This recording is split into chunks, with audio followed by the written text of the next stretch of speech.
তাহলে বর্তমানে নাটক থেকে শুরু করে চলচ্চিত্র সকল মাধ্যমে মোশাররফ করিমের জয়যাত্রা রয়েছে। সেই ধারাবাহিকতায় ওটিটির পর্দায় নিয়মিত অভিনয় করছে বর্তমান সময়ের আলোচিত এই তারকা, যার প্রেক্ষাপটে আগামী দিনে তাকে আবার ওটিটির পর্দায় অভিনয় করতে দেখা যাবে। তাছাড়া তার আসন্ন ওয়েব সিরিজের নাম হবে মির্জা চ্যাপ্টার ক্লাব 29। যদিও এখানে অবশ্য তাকে একজন 50 বছর বয়সী বৃদ্ধের চরিত্রে অভিনয় করতে দেখা যাবে, যে কিনা একজন প্রাইভেট ডিটেকটিভ। ফলে বলাই বাহুল্য যে বা সিরিজের পর্দায় তাকে গোয়েন্দার চরিত্রে অভিনয় করতে দেখা যাবে।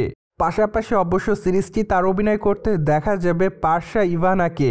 ফলে অনুমান করা যাচ্ছে যে এই দুই তারকার অভিনয় দর্শকদের কাছে নজর কাড়ার মতোই থাকবে।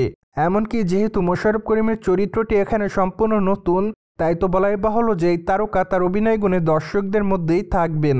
যাই হোক, এখন শুধুমাত্র অপেক্ষার পালা, কেননা সিরিজটি খুব শীঘ্রই মুক্তি পাবে এমনটাই জানিয়েছে প্রযোজনা সংস্থা। অন্যদিকে বর্তমানে মোশাররফ করিমের হাতে বেশ কয়েকটা চলচ্চিত্রের পাশাপাশি নাটকেরও কাজ রয়েছে।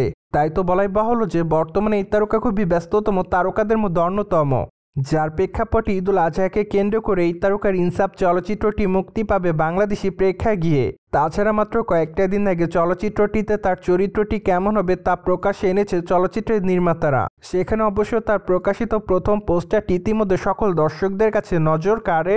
তাই তো বর্তমানে অনুমান করা যাচ্ছে যে ইনসাফ চলচ্চিত্রে তার অভিনয়ের মাধ্যমে মোশাররফ করিম তার সকল ভক্তদের কাছে আবারও নজরে থাকবেন। এদিকে অবশ্য মোশাররফ করিমকে সর্বশেষ দেখা যায় চক্কর 302 চলচ্চিত্রে।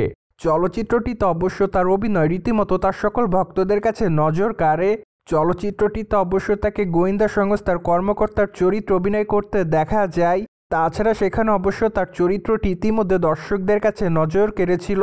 তাই তো বলাই বাহুল্য যে চলচ্চিত্রটি ঈদে মুক্তি পাওয়ার পর দর্শকদের কাছ থেকে বেশ ভালো প্রতিক্রিয়া পায়, যার প্রেক্ষাপটে এখনও চলচ্চিত্রটি নিয়মিত বাংলাদেশি প্রেক্ষাগৃহে দেখছে সকল ভক্তরা। সো ভিউয়ার্স, জেনে তো নিলেন আগামী দিনে মোশাররফ করিমকে অভিনয় করতে দেখা যাবে মির্জা চ্যাপ্টার ক্লাব 29 ওয়েব সিরিজে। আর এই বিষয়টি নিয়ে আপনি কি বলতে চান তা অবশ্যই কমেন্ট বক্সে জানিয়ে দিন। And subscribe our channel for more update.